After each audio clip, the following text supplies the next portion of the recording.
Completamento della variante di Longarone e realizzazione del bypass di Cortina sono questi i primissimi interventi da eseguire con urgenza nel Bellunese in vista delle Olimpiadi invernali 2026. È un'opportunità da cogliere per colmare il gap infrastrutturale che sta isolando Belluno dal resto del Veneto. La regione della partita, dice l'assessore regionale ai trasporti Elisa De Berti. L'altra grossa sfida è il prolungamento dell'autostrada. Ovviamente però il prolungamento dell'autostrada ha un senso nel momento in cui lo sbocco si arriva in Austria.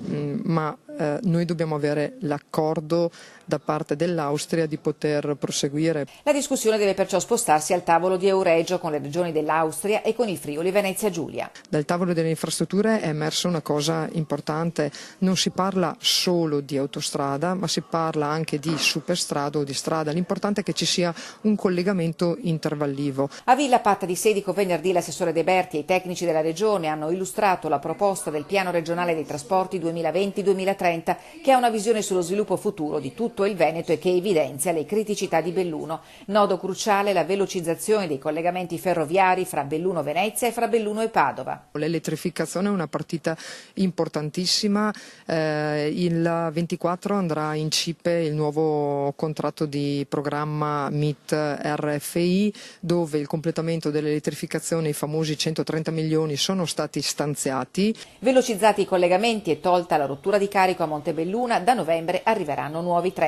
Nell'arco di 3 anni ce ne saranno 78 di nuovi, molti dei quali, a elettrificazione completata, serviranno anche Belluno.